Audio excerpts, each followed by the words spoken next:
육적은 삼국시대 5군 호연화정 사람이다.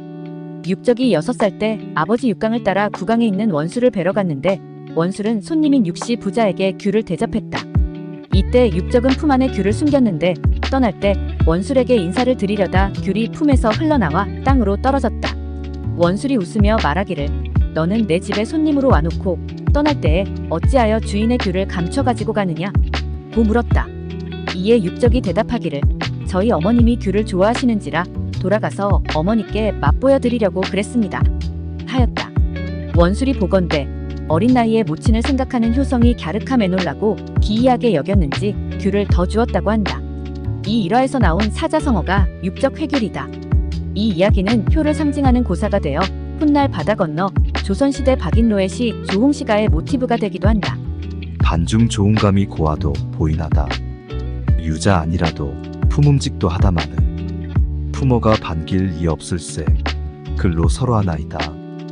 다시 육적이라는 인물에 대해 좀 더 자세히 알아보자면 육적은 후한 말과 삼국시대 오나라의 관료학자이며 오나라 승상육손의 당숙이다.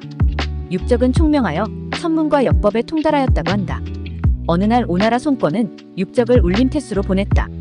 울림군은 남쪽 먼 곳에 있어 빈곤하고 환경이 가혹한 지역이었는데 육적은 부임한 후 수리시설을 개선해 지역 주민들의 생산 및 생활 조건을 개선하고 전염병의 확산을 줄였으며 부역을 줄이고 불편부당하게 다스려 관리들과 백성들의 존경을 받았다. 특히 우물 파기를 권장해 이때 우물을 육공의 우물로 불렀다고 한다.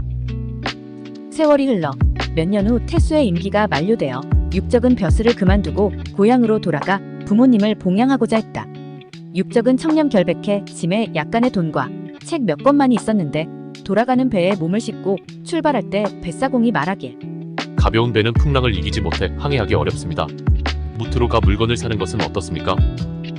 어쩔 수 없이 육적은 사공과 의논해 가진 돈을 털어 죽순이 가득 들어있는 큰 항아리 2개를 샀는데 그럼에도 무게가 가벼워 배가 쉽게 나아가지 못했다. 그러던 중 기슭에 주인 없는 큰 바위가 하나 있는 것을 육적이 보았는데 그 바위를 싣자 배가 드디어 순조롭게 나아갈 수 있었다. 돌아오는 도중에 수적을 만났는데 재물은 없이 큰 바위만 있자 도적의 우두머리가 화가 나서 육적을 죽이려고 했다. 그러자 사공이 끼어들어 말하길 이분은 울림태수이십니다. 고향으로 돌아가는 길인데 봉급조차도 가난한 백성을 구제하는 데 사용해 싣고 갈 재산이 없어 배가 너무 가벼워서 바위를 실었습니다.